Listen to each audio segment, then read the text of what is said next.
آله وأصحابه أجمعين أما بعد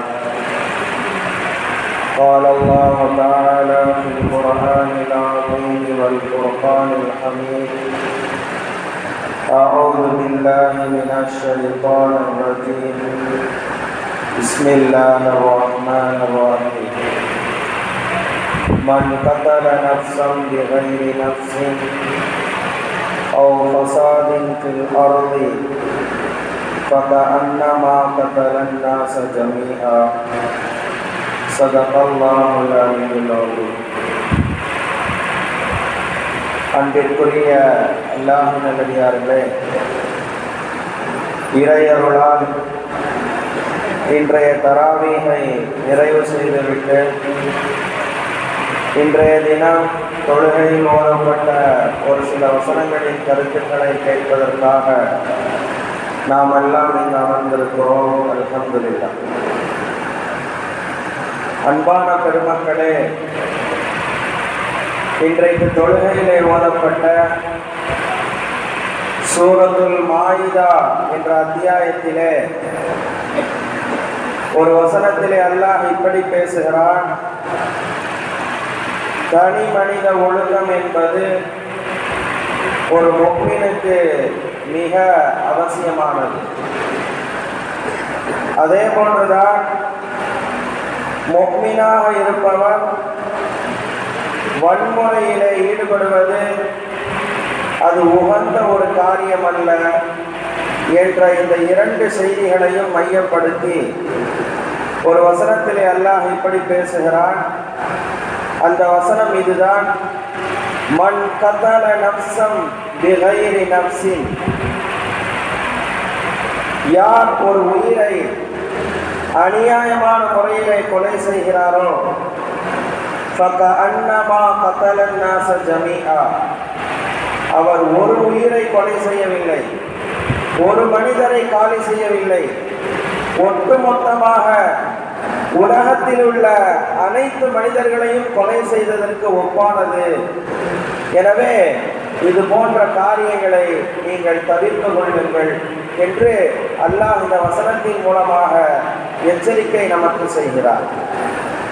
இந்த வசனத்தினுடைய இறக்கப்பட்டதனுடைய பின்னணியிலே இரண்டு செய்திகள் சொல்லப்படுகிறது. முதலாவது காரியம், இந்த வசனத்திற்கு முன்னால் உலகத்தில் நடைபெற்ற முதல் கொலையை குறித்து அல்லாஹ் அங்கே தொடர்ந்து பேசுகிறான்.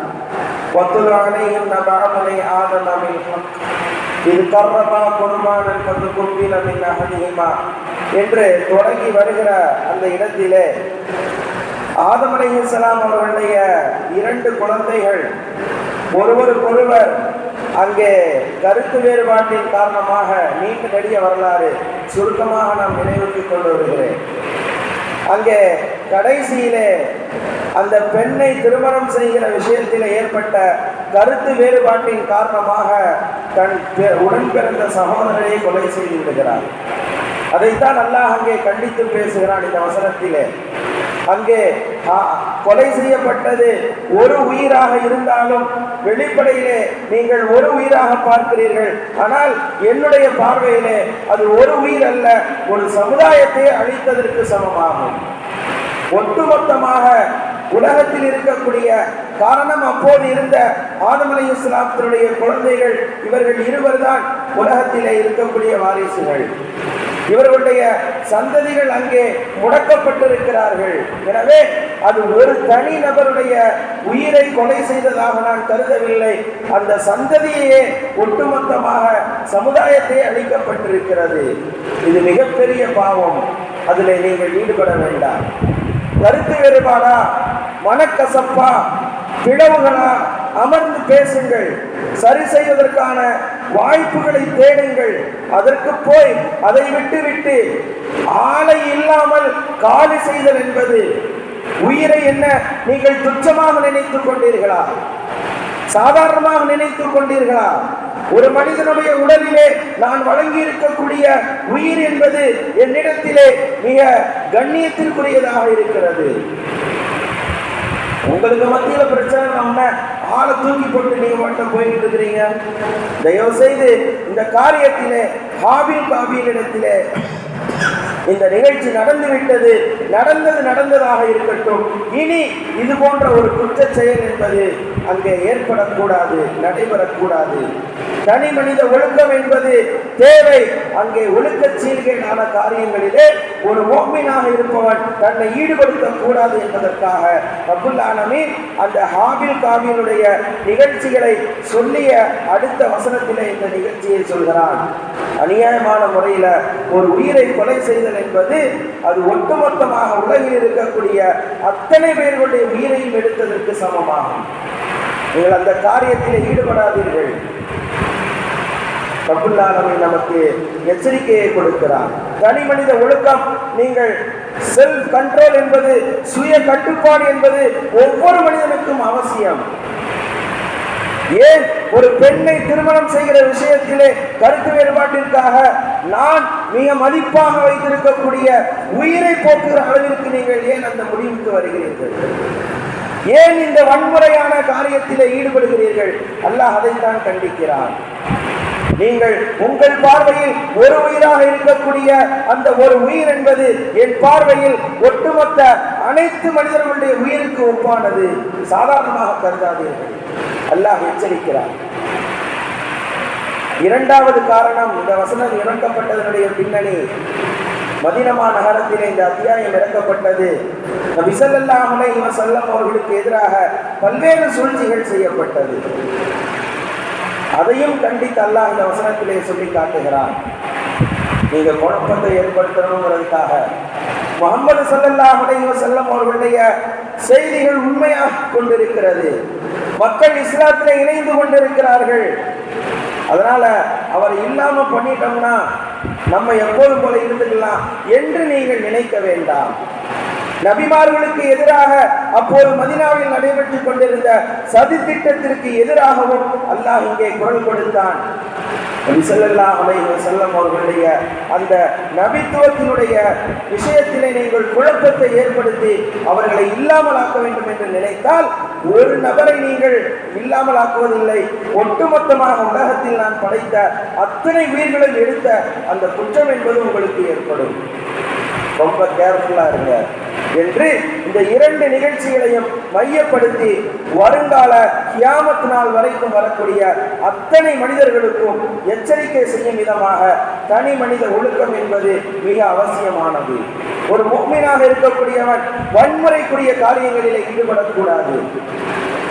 ஒருத்தர் ரெண்டு பேருக்கு மத்தியில கருத்து வேறுபாடுனா இவர் அவர் அடிச்சாருன்னா நாளைக்கு அவர் தரப்புல இருந்து இன்னொரு 10 பேரை கூட்டு வந்து அடிக்க மாட்டாரா? அப்ப இது இந்த விஷயம் என்பது வன்முறையாக மாறுவதற்கான வாய்ப்பு இங்கு அதிகமாக இருக்கிறது. எனவே இந்த காரியத்திலே நீங்கள் ஈடுபடாதீர்கள்.